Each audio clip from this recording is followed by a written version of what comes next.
마태복음 27장은 예수님께서 빌라도의 신문을 받는 사건에 앞서서 유다의 자살 사건을 기록하고 있습니다. 이를 통해서 성경은 예수님의 빌라도 재판에 대해서 미리 세 가지 복선을 암묵적으로 이렇게 제시하고 있습니다. 첫째는 예수님은 어느 쪽으로도 죄인이 아니었다는 것입니다. 빌라도의 재판 전에 유다는 유대교의 자체적인 법적 기구를 할 수 있는 사내들인에 다시 찾아가서 그 회원들인 대제사장들과 장로들에게 은 30을 도로 가져다 줍니다.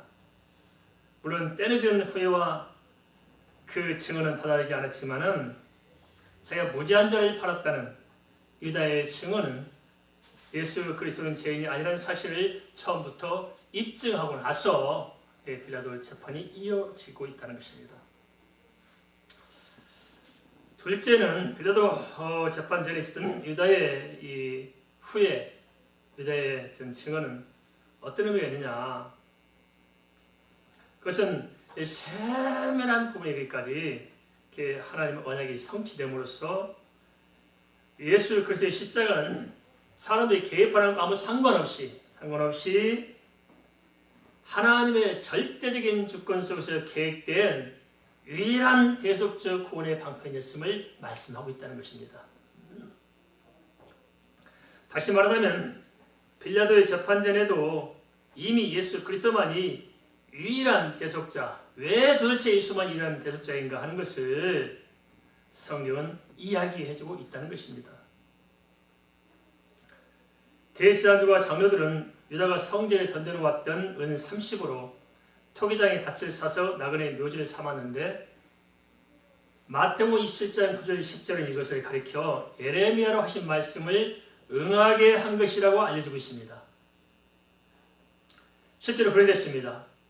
그래서 이런 세세한 미세한 이 부분에까지 어찌 보면 거대하고 큰 것이 아니라 작고 세밀한 부분이었지만은 이런 부분에까지 성경은 하나도 빠뜨리지 않고 언약을 그대로 성취함으로써 예수 그리스도의 십자가가 얼마나 정확하게 성취되는가 하는 것을 보여주고 있다는 것입니다. 이런 사실을 우리가 알게 된다면 어느 누구도 십자가의 대속을 결코 부인할 수가 없을 것입니다. 세 번째로는 예수 그리스도가 누구인지를 알지 못하고 마귀에 쓰임받은 인간의 종말, 그래서 사람들 뒤끝이 못인 가는 것을 잘 보여주고 있습니다.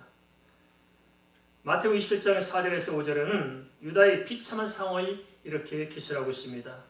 이르되 내가 무지한 피를 팔고 죄를 범하였도다니 그들이 이르되 그것이 우리에게 무슨 상관이냐? 자기가 그렇게 충성했던 사람들에 의해서 버림받잖아요. 그렇죠? 이 말 불쌍해요. 내가 당하라 하거늘 유다가 은을 성소에 던져놓고 물러가서 스스로 목매어 죽은지라. 사도행전 보면 어떻게 나오니까 창자가 터져나와서 비참하고 정말 말도 할 수 없어요. 얼마나 끔찍하게 죽어가는 것인지. 유다뿐만이 아니라 당시 로마가 파견한 총독이었던 빌라도를 비롯해서 얼마나 많은 사람들이 사단의 총노릇을 자처했는지 말할 수 없습니다. 영적으로 어두워져 진리를 알지 못하거나 끝까지 하나님의 은혜를 저버리는 사람들, 그들의 신분이 무엇이든 인간은 사단의 손에서 결코 벗어날 수가 없을 것입니다. 예수 리스도를 끝까지 버리고 배신하고 십자가에 못 박도록 내어 던졌던 그 사람들 최후는 얼마나 비참했던가 하는 것을 지나온 역사를 통해서 우리는 잘 알고 있습니다. 이러한 정황을 토대로 성경은 유다의 후회와 증언, 그 유다를 이렇게 앞세웠던 유대인의 대제사장이었던 안나스와 가야바의 신문을 거쳐 최종적으로는 로마가 파송한 유대 총독이었던 빌라도의 재판으로 예수 그리스도는 누군가를 여러 측면에서 법정적으로 보여주고 있습니다. 그냥 인간 개인끼리 시비해서 하는 것이 아니고 법정적으로 빌라도란 재판을 통해서 안나스와 가야바의 재판을 통해서 법정적으로 공식적으로 예수가 누군가를 역설적으로 증명해 준다는 것입니다. 요한복음 18장 33절에서 34절을 먼저 볼까요? 요한복음 18장 33절에서 34절입니다. 이에 빌라도가 다시 관정에 들어가 예수를 불러 이르되 내가 유대인의 왕이냐? 예수의 대답하시되 이는 내가 스스로 한 말이냐? 다른 사람들이 나에 대하여 내게 한 말이냐? 누가복음 23장 2절은 예수님을 빌라도에게 고발한 세 가지 제목을 이렇게 기록하고 있습니다. 고발에 이르되 우리가 이 사람을 보매 우리 백성을 미혹하고 가이사에게 세금을 바치는 것을 금하며 자칭 왕 그리스도라 하더이다 하니, 백성을 미혹하고 세금 바치는 것을 금하도록 하고 자칭 왕이라 했던 이 세 가지를 가지고 지금 빌라도에게 고발한 거잖아요. 하나님의 아들이란 주장은 유대인들에게는 신성모독으로 간주될 수가 있는 것이었고, 유대인들의 왕이라는 주장은 로마인들에게는 반역의 행위로 간주될 수가 있었습니다. 그렇지만 고발한 당사자조차도 이게 어느 쪽으로인지 예수님을 책잡을 수가 없는 것을 알고 있었습니다. 유대인의 왕이라 한들 또 하나님의 아들이라 한들 사실상 그것으로 책잡으셨던 사실들을 자기들도 알고 있었습니다. 그래서 살짝 하나 더 끼워넣은 게 있었어요. 그게 뭐냐? 로마에게 세금을 바치는 것을 금했다는 거예요, 예수님께서. 사실 로마에 세금 바치는 걸 싫어했던 것은 자기들이 했잖아요. 자기들이 많이 이렇게 걷어서 자기 몫을 챙겨야 되는데 로마에 들어가면 자기 챙길 몫이 없잖아요, 이 사람들이. 그러니까 사실 그 싫어했던 것은 당신들이었습니다. 예수님께서는 결코 로마에 세금 바치고 말고 그렇게 선동한 적이 없습니다. 하지만 빌라도는 유대인들이 예수님을 고발하는 속성을 잘 알고 있었는데요. 마가복음 15장 10절은 이렇게 기록하고 있습니다. 이는 그가 대제사장들의 시기로 예수님을 넘겨준 줄 알미라라. 정확히 꿰뚫어보고 있었습니다. 저 사람들 시기심 때문에 저런 거구나. 참 사람들이 시기심이 무서워요, 그죠? 마태복음 22장 21절, 마가복음 12장 17절, 누가복음 20장 25절에서 예수님께서 뭐라 말씀하시냐면 가이사의 것은 가이사에게, 하나님의 것은 하나님께 바치라고 말씀하심으로써 그 선을 이렇게 범위 쫙 그어놓았어요, 그죠? 얼마나 명확하게 대답 잘하셨습니까? 빌라도는 유대의 기득권 층들이 예수님을 시기에서 넘겨준 것임을 잘 알고 있었기에 자기의 관심사인 정치인 것만 묻습니다. 내가 유대인의 왕이냐? 그 말은 정치인 왕이냐 하는 것을 물었던 것입니다. 물론 빌라도가 이미 알고 있었어요. 알고 있었으면서도 불구하고 묻는 거죠.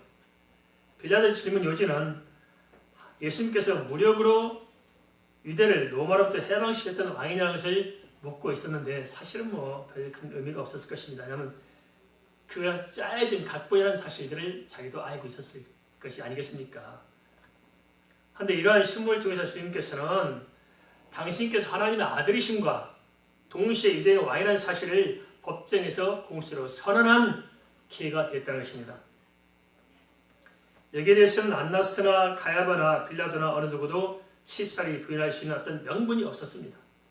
그것은 하나님의 아들이라는 칭호나 유대인의 왕이라는 칭호는 인류를 구원하시는 이 성경에 말하는 하나님의 아들이나 이 유대인의 왕이라는 칭호는 언약의 그리스도임을 말씀하신 것임을 다 부분을 알고 있었다는 거예요.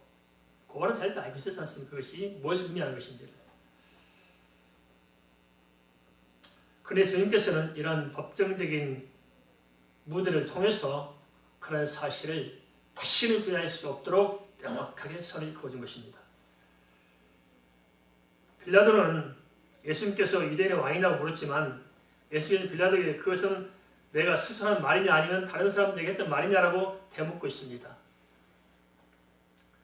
그것은 너 자신이 이미 알고 있지 않냐는 의미가 아니었을까요? 그러자 빌라도는 이제는 신분이 아니라 구체적으로 무슨 일을 했냐고 묻습니다. 이어서 요한복음 18장의 35절을 보겠습니다. 요한복음 18장의 35절입니다.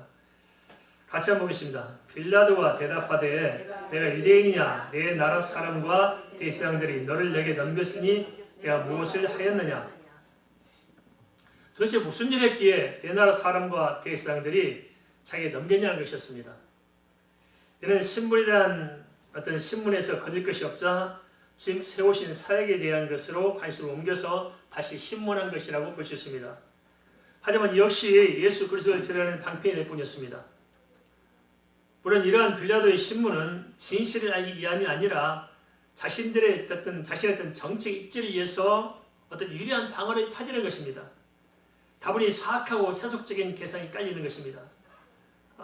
타락하면 그렇지 않을까요? 요즘도 그렇습니다. 법정은 공의를 이루어야 됩니다. 하나님의 공의를 하수같이 흘러 넘치도록 하는 것이 법정이어야 되는데 그 나라의 수준은 법정을 보면 안 됩니다. 법정이 타락하면 희망이 없는 거예요.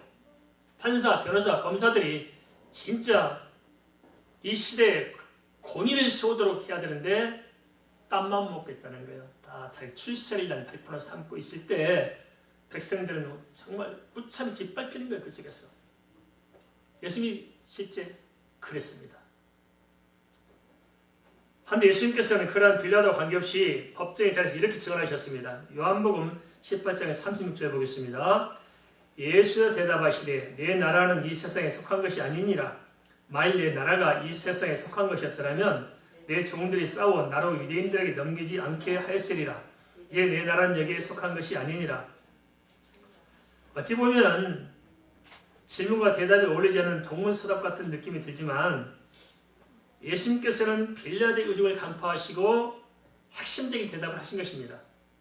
다시 말하자면 빌라도는 정치적인 관점에서 예수님을 이렇게 접근해서 뭐라고 했지만은 예수님께서는 주님의 나라는 이 땅에 속한 것이 아니라는 거예요. 하늘에 속한 나라로 주님께서 그 하나님의 나라를 위해서 이 땅에 오셨고 그를 하셨다고 이렇게 증언한 것입니다. 명백합니다. 그죠? 그래서 유대인들이나 빌라도나 어느 누구도 시비할 수 없도록 아주 정확하게 말씀하셨다는 것입니다. 나아가 그 나라는 무력을 통해서 세워가는 이 세상 나라와는 다르다는 사실을 피력하셨습니다. 유대인들은 칼과 몽치를 들고 예수님을 잡으러 갔고 로마는 칼과 창으로 거역하는 자들의 생명을 짓밟아서 세상 나라를 확장하고 있었습니다. 하지만 예수님께서 말씀하신 하나님 나라는 달랐습니다. 예수님께서는 반대로 십자가에서 죽어주심으로써 진리를 따르는 사람들을 구원하여 하나님 나라를 확장했습니다. 같은 틀려요.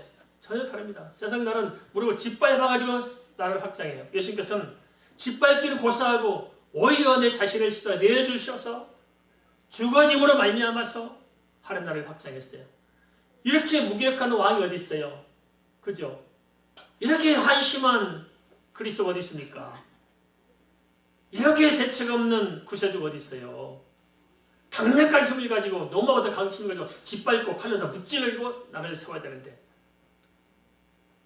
진짜 너무나 이렇게 어이가 없잖아요. 우리가 믿는 예수님은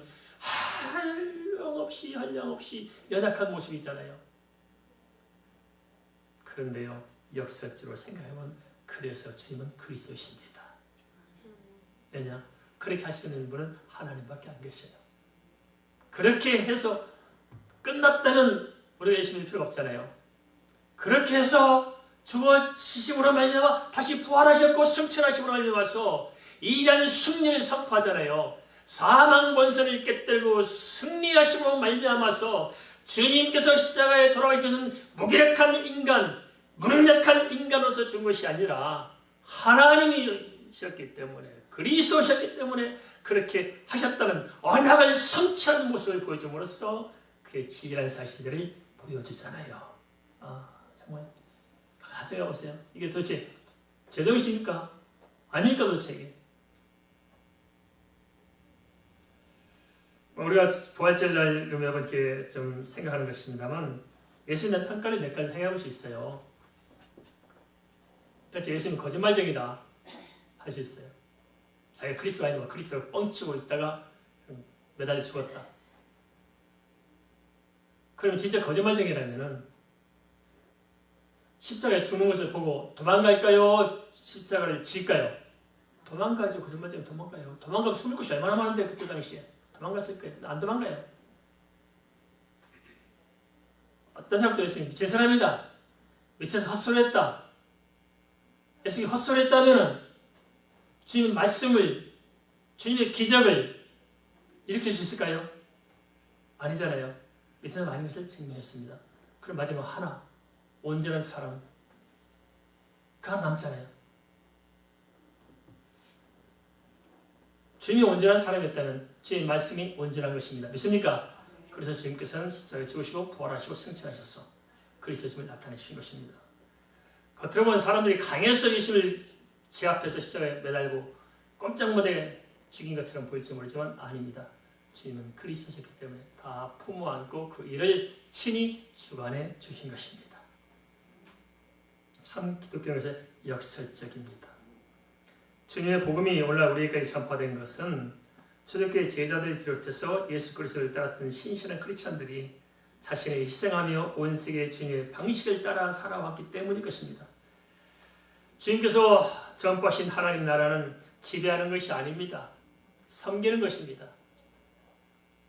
미워하는 것이 아니라 사랑하는 것이고 다툼이 아니라 화평케 하는 것입니다. 그래서 교회도 이렇게 가야 됩니다. 지배하려 해서는 안 됩니다. 섬겨야 됩니다. 사랑해야 됩니다. 좋은 교회는 뭡니까? 사랑이 넘쳐야 됩니다. 그렇습니까? 사랑이 넘쳐야 돼요. 오고 싶은 교회. 그러면 성도들이 사랑이 흘러넘치. 그리고 서로 섬겨야 됩니다. 서로 섬겨야 됩니다. 그리고 서로 봉사할 줄 알아야 됩니다. 서로 나를 포기하고 다음을 살리는 것이 교회입니다. 믿습니까? 이게 교회인 거죠. 주님께서 그렇게 하셨잖아요. 우리 예수 믿는 무엇인지 좀 똑바로 알아야 됩니다. 우리 예수 믿고 출세하려고 그래요. 예수 믿고 지배자가 되려고 합니다. 예수 믿고 떵떵거리려고 합니다. 예수 믿고 나만 인정받으려고 합니다. 예수 믿고 나만 사랑받으려고 합니다. 예수 믿고 부자 되고 나만 잘 살고 비교비를 독차지하려고 합니다. 예수를 나의 참된 특권을 삼으려고 합니다. 예수를 이용해서 내 명예를 충족시키려고 합니다. 타락한 기독교에서 빠져나오시기 바랍니다. 이걸 버려야 됩니다. 알겠습니까? 우리는 십자가 길을 가는 것입니다. 묵묵히 좁은 길을 갈 때 그 안에 은혜가 감춰져 있습니다. 지금 그렇게 가셨잖아요. 지금 그들 못 이기게 해서 그랬을까요? 하늘의 군대를 다 데려올 수 있잖아요. 빌라도의 정권이 강해서 지금 지신 것일까요? 아니에요. 강한 자가 섬기는 것입니다. 믿습니까? 강한 자가 섬기는 거예요. 그게 기독교입니다. 강하고 이기고 할 수 있지만 양보하고 섬기고 내가 얼마든지 인정받으셨지만 그걸 포기하고 보이지 않는 곳에서 남을 위해 묵묵히 살아가는 것입니다. 이게 기독교의 정신이에요. 우리는 다 잃어버렸습니다. 오늘날 타락한 기독교, 타락한 교회 모습에서 우리가 좀 깊이 고심해야 할 줄 믿습니다. 고심합시다. 이어서 요한복음 18장 37절 38절은 빌라도의 법정적인 판단을 보여주고 있습니다. 같이 보겠습니다. 빌라도가 이르되 그럼 내가 왕이 아니냐? 예수여 대답하시되 내 말같이 내가 왕이니라. 내가 이를 위하여 태어났으며 이를 위하여 세상에 왔나니 곧 진리에 대해 증언하리 함이로라. 무릇 진리에 속한 자는 내 음성을 듣느니라 하신대. 빌라도가 이르되 진리가 무엇이냐 하더라.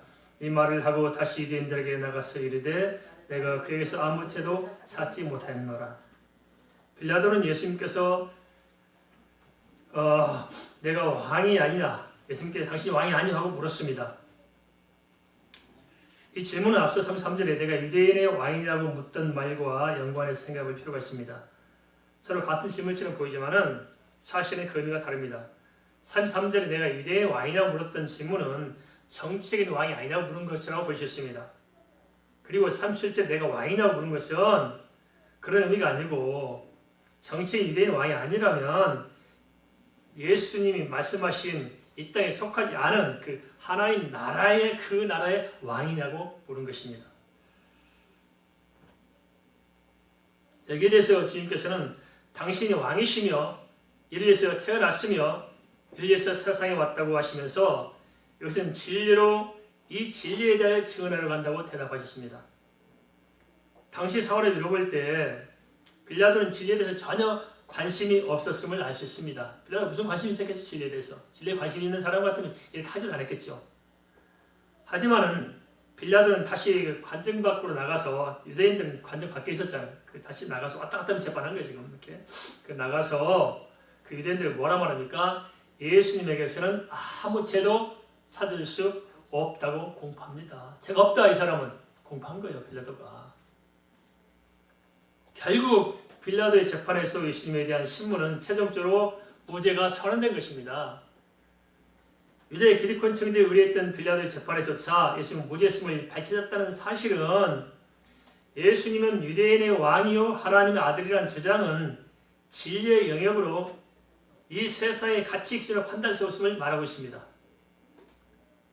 예수님은 죄 없이 신 언약의 그리스도라는 이 사실은 주님께서 이렇게 말씀하신 그대로 진리에 속한 자들이 들으시는데 문제는 그들이 듣지 못했습니다. 오늘도 마찬가지잖아요. 이렇게 말씀이 선포되는데 들려야 되는데 안 들릴 수가 있잖아요. 그죠?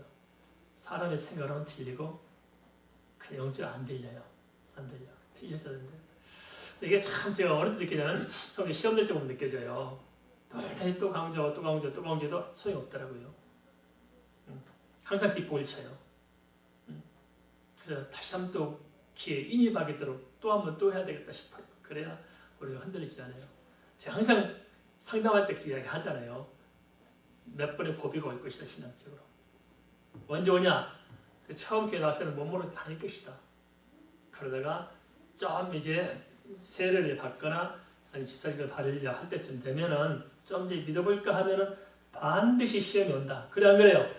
반드시 시험이 와요. 못 믿도록. 반드시 흔들어야 돼요. 그걸 이겨야 이제 믿음의 중심이 잡히는 거예요. 그 다음에 또 좀 가서 이제 좀 그 봉사할 만한 쯤 되면은 또 사단이 또 기어들어와요. 교묘해요. 그때 또 기어들어서 꼭 거꾸로 때려요. 그 다음에 또 진짜 본격적으로 주 앞에서 쓰임받을 쯤 되면은 사단이 확 틀어잡아요. 가면 갈수록 더 큰 놈들이 들어와요.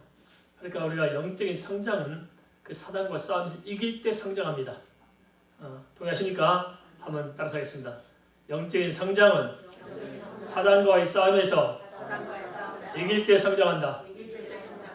동의하시죠? 하나님 그래서 화염이 녹는 거예요. 이게. 그래서 성장하도록.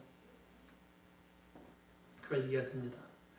이렇게 말씀드리면 교만한 생각 같습니다만 그래서 제가 그렇게 말씀하잖아요. 성도님 막 그냥 뭐 시험에 대해서 보면 저도 정말 가슴이 너무너무 아파요. 그래서 내가 막 어떻게 할지 모르겠어요. 그래서 제가 체력적으로 그렇게 한 말씀 하거든요. 그렇게 카톡도 좀 들었다가 보냈어요. 저를 좀 생각해 보세요. 그거 가지고 그러지 마시고 저를 좀 생각해 보세요. 그럼 저는 어떻게 버틸까요? 저를 좀 생각해 보세요. 저도 버티고 하고 있지 않습니까? 버티고 이겨내십시다. 이렇게 이야기하거든요. 이겨내십시다. 할렐루야. 네. 시험 들지 마세요. 자오로 인사합시다. 시험 들지 맙시다. 또 그 말이 또 시험 될까 싶다. 그 시험을 이겨야 성장합니다. 알겠습니까? 못 이겨요, 사람들이. 그래서 껍질을 못 벗고 그냥 껍질 안에 갇혀 살아요. 그러면서 큰소리 뻥뻥 치죠. 믿음조차. 아닙니다. 다 가짜입니다. 안타까운 것은 안나스나 가야바나 빌라도나 또는 그들의 수종자들이나 어느 누구도 진리에는 귀를 기울이지 않았다는 것입니다. 교회 다니면서 진리의 귀를 기울이지 않으면 이거 문제가 많은 거예요. 유대 기득권층들은 유대교라는 거대한 종교의 틀 안에서 행시하고 살아갔고 빌라도를 비롯해서 그들은 로마라는 거대한 제국 안에서 기반을 잡고 살아갔지만 자기 앞에 계신 그리스도를 보고도 보지 못하고 알면서도 알지 못했던 것입니다. 우리는 이러한 전철을 받지 않도록 진정으로 우리가 좀 주님을 좀 구해야 되겠습니다. 진정으로 주님을 믿으십시다. 길을 좀 여십시다. 눈을 여십시다.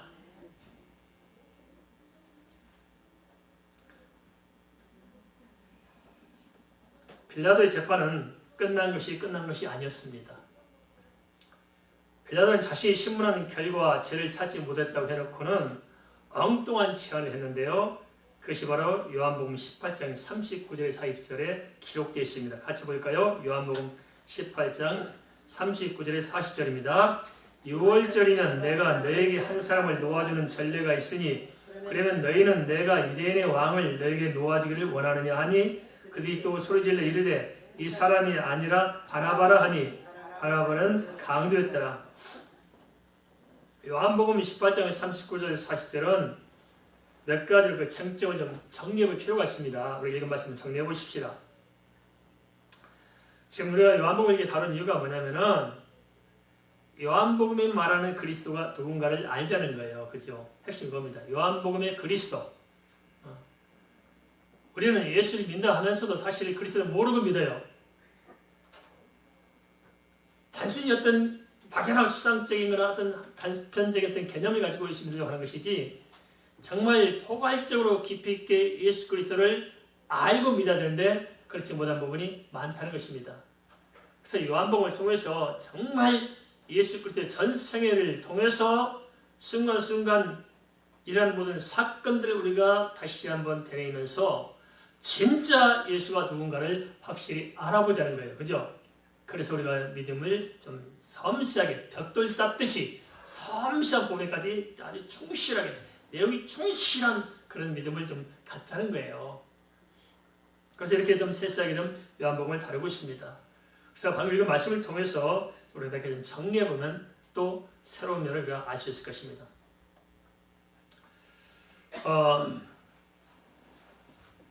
6월절이라고 이렇게 빌라도는 6월절 쥐를 들먹이면서 유대 왕을 내가 너에게 놓아주기를 원하냐고 물었습니다. 그럴 때 이스라엘 사람들은 뭐라 말하냐면 소리 질러서 예수가 아니고 바라바를 놓아달라고 이렇게 얘기한 거예요. 근데 여기에는 굉장히 중요한 의미가 있다는 것입니다. 그냥 무심코 지나가서는 모를 게 있는데 그게 뭐냐? 첫째는 6월절 규례로 로마는 2월절 특별 3일을 통해서 왜 사람을 놓아주려고 하느냐? 그것은 백성들의 민심을 틀어잡으려고 한다는 거예요. 지배하면서 반발을 없애려고 한다는 거예요. 오늘날도 그렇지 않습니까? 우리가 대통령이 바뀌고 나면 국경일 날 특사해야죠. 특사 제도. 뭐 때문에 특사를 해요? 그렇게 해서 인심 쓰면서 표를 얻으려고 그러는 거예요. 인기를 얻으려고. 그래서 뭐 정치적 권력을 강화시키려고 하는 것이지 뭐 그 사람 불쌍히 생각해서 뭐 존경해서 그래요? 아니에요. 이런 반프로치도 없죠. 다 이렇게 계산된 이속 때문에 하는 거잖아요. 이속 때문에 다 여러 눈치 보면서 누구는 풀어주고 안 풀어주고 다 뒤에서 얼마나 이렇게 겉멋술술 부리고 있습니까? 진짜 억울한 사람도 안 풀어주면서 그죠? 진짜 돈 없어서 그냥 엉뚱하게 누명 쓰고 가는 사람들을 그런 사람 풀어줘야지. 그런 사람들 가둬놓고 있으면서 참 뉴스걸 낼 만한 사람들 뒤에 조정해가지고 참 이거 얼마나 속 보이는지 모릅니다. 여기 막 튀어나오려고 그러네.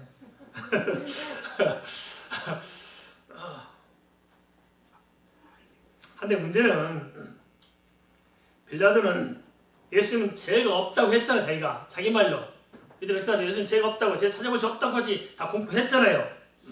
그렇게 해놓고 6월절 전례대로 예수님을 풀어주기 원하냐고 물었습니다.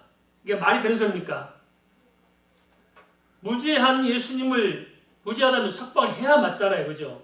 당연히 석방해야 돼. 석방 안 해놓고는 풀어줄 거냐고 물었고 있다는 거예요. 이게. 그래서 뭐냐? 뻔한 계산이 깔려있다는 거예요.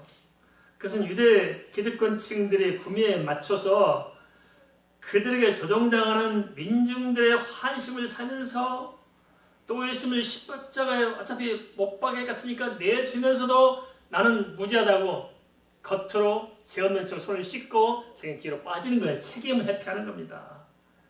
그걸 보면 이 빌라도라는 사람도 얼마나 교활하고 얼마나 조잡한가 하는 것을 알 수 있잖아요.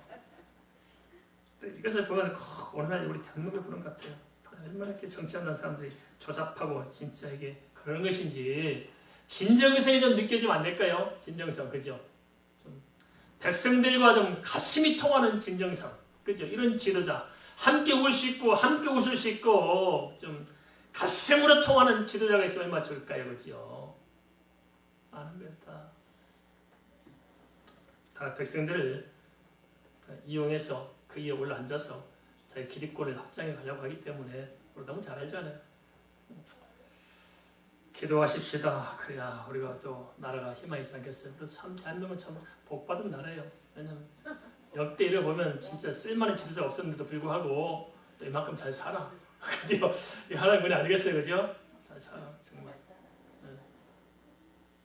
두 번째로는 빌라도 유대 사람들에게 내가 유대인의 왕을 놓아지기 원하냐고 물었던 그 말 자체에서 예수님을 유대인 왕으로 지칭한 그 점 그 자체를 좀 살펴볼 필요가 있다는 것입니다. 뭐냐?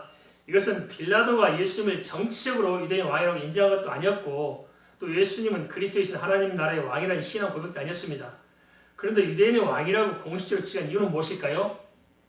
그것은 유대의 이력자들이 예수님을 고발한 제목 중에 가장 대표적인 것이 바로 뭐냐면 유대인의 왕이라고 고발한 것이었습니다.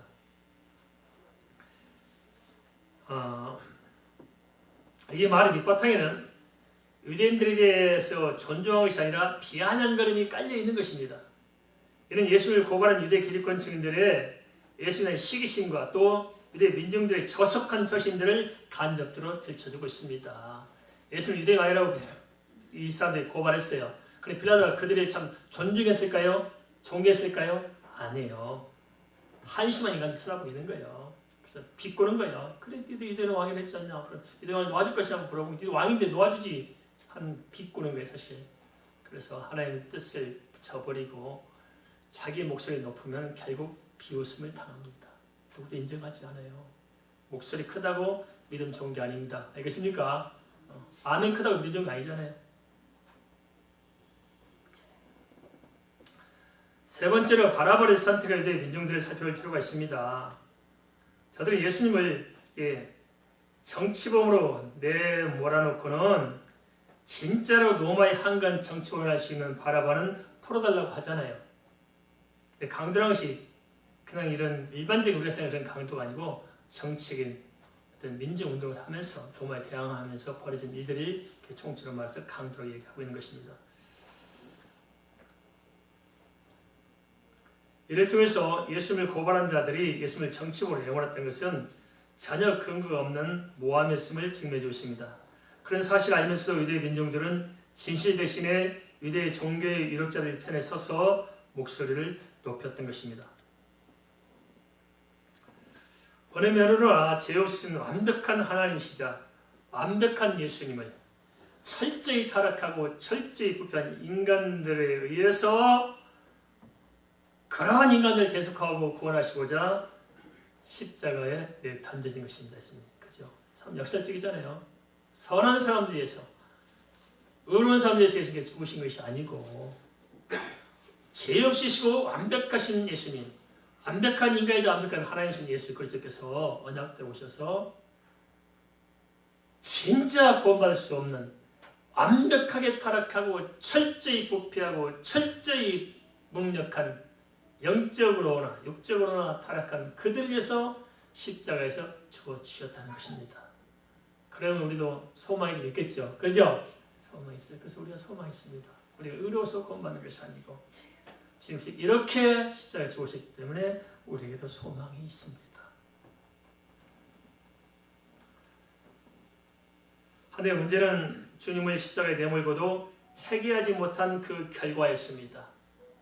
마태복음 27장 23절에서 25절은 빌라도 재판의 마지막 정황을 이렇게 기록하고 있습니다. 빌라도가 이르되 어찌미냐 무슨 악한 일을 하였느냐 그들이 더욱 소리질러 이르되 십자가에 못 박혀야 하겠나이다 하는지라. 이 사람들은 아직은 막무가내죠. 무슨 죄를 지었냐 뭐라도 대답해요? 못해요? 못해. 그래서 무슨 말입니까? 자기들 열심히 죄 없다는 사실 알아 몰라요? 알아. 그래서 뭐라고 그래요? 무조건 십자가 못 박으래. 앞뒤 가리지 않고요.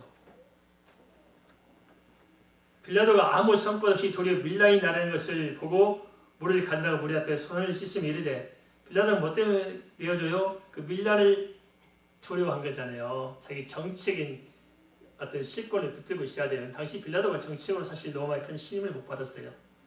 그래서 이런 밀라 일어나면 자기 정치적인 실권을 잃을까 싶으니까 어쨌든 그걸 막아서 자기 정치적인 실권을 잡고 가고 싶은 이런 욕심이 있었다는 거예요. 참 잘 판단해야 되는데 진리이신 예수님을 만나는 것이 총독자를 붙들고 있는 것보다도 중요할 텐데 이 사실을 몰랐어요. 우리도 가끔 속잖아요. 어떻습니까? 회장님 자리가 좋아요? 예수가 좋아요? 돈이 좋아요? 예수가 좋아요? 예수가 좋아요? 이렇게 말을 해놓고 실제는 돈이 좋아. 말이 곤란하니까 돈도 적게 있어서 좋다. 우선순위가 분명해야 돼요. 우선순위가. 돈 벌지 말고 사는 것이 아니고 무엇을 하든지 주를 위해서 무엇을 먹든지 마시든지 주님께 초점을 맞춰야 됩니다. 빌라도는 참 자기 정권 때문에 손을 씻고 죄 없다고 했어요. 그렇다 되겠습니까? 이르되 이 사람의 피에 대하여 나는 무죄하니 너희가 당하라. 그런데 백성이 뭐라 대답하여? 다 대답하기르되 그 피를 우리와 우리 자손에게 돌릴지어다 하거늘 이에 바라바는 그들에게 놓아주고 예수는 채찍질하고 십자가에 못 박히게 넘겨주니라. 빌라도는 마태복음 27장 19절에서 언급한 그대로 자기 아내 말을 듣고 무리 앞에서 손을 씻으며 자기는 무죄하다고 했지만 그렇다고 무죄할 수 있었을까요? 당시 유대 민중들은 그 피를 자기들과 자기의 후손들에게 돌리라고 큰 소리 쳤습니다. 참 이게 사람이 어리석어요. 그죠? 말 조심해야 됩니다. 말 조심. 그 말이 도대체 무엇을 의미하는지 알지 못한 것입니다. AD 70년의 기점으로 이스라엘은 로마에서 나라를 잃고 2000년 동안 세계에 흩어져 살아야 했습니다. 그리고 정확히 알 수 없지만 이탈리아에서 대략 600만 명이 학살을 당했습니다. 잔혹한 역사가 자기들이 말한 그대로 됐다는 거예요. 우리가 잘 알게 로마에 있는 콜로세움 경기장 지금도 있잖아요. 그 인물이. 그걸 누가 지난 티토스 장군의 아버지가 왕했을 때 그걸 지었어요. 근데 돈이 모자란 거예요. 그걸 왜 지었습니까? 그래서 백성들 우미라 정치를 한 거예요. 그래서 지어놓고 그냥 온갖 잡다한 경기를 하고 그냥 이렇게 뭡니까 그 결투하는 거 그죠? 그래서 사람들 죽여 살리면서 보고 해서 그게 뭐 흥분하게 만들어가지고 정치에 무관심하게 해서 끌어가려고 했던 이거 지금도 잘 써먹고 있잖아요. 이런 것들을 우리가 알죠? 그래서 콜로세움을 짓다가 돈이 모자라요. 그래서 티토스 장군을 보냈어요. 아들 티토스를 보내서 돈 어디서 충당하냐면 예루살렘에 와서 성전을 털어가지고 가져오게요. 그리고 그때 다 짓밟고 무참히 짓밟고 해서 이스라엘 돈을 다 끌어다가 콜로세움을 지어놨어요. 그래놓고 거기서 무슨 짓이에요? 예수님 사람 많이 죽였잖아요. 비참하게. 잔혹한 역사들. 지금도 거기서 무슨 우리가 보면서 아름다운 예술이라고요? 미술 작품을 보고 있고 건축으로 대단히 쳐다보고 있지만 그 속에 얽힌 내막을 보는 사람들 얼마나 있어요. 그죠? 그 잔혹한 역사를 누가 알아요? 그래서 이스라엘은 완전히 쑥밭이 다 내몰고 마지막 마스다 전투에서 끝까지 항거했지만 자기들이 다 자살하고 끝나고 비참하게 하는 이스라엘을 아주 말하자면 대접을 엎은 것처럼 엎어버린 것처럼 완전히 다 흩어졌어요. 그러고 나서 끝났으니까 우리 후손에 돌리셔서 그랬잖아요. 역사로 패스 안 됐어요. 이스라엘 민족이 후손에 잔혹하게 학살당했잖아요. 정말 비참해요. 빌라도의 재판은 결국 예수님은 어느 면으로나 죄가 없는 분으로 만약에 그리스도였다는 사실을 증거해주고 있습니다. 그리고 우리가 믿는 예수는 종교적인 신념이 만들어내는 가상의 그리스도가 아니라 사실적으로 유일한 대속자 그리스도였음을 알아야 됩니다. 이게 좀 분명했으면 좋겠습니다. 막연한 예수가 아니고 진짜 예수가 어떤 분인가 하는 것을 내 온 마음과 뜻과 생각이 내 영이 깨어서 이 사실을 정확하게 알고 정확하게 만나는 게 필요하다는 것입니다. 동의하십니까? 이게 정확해야 돼요.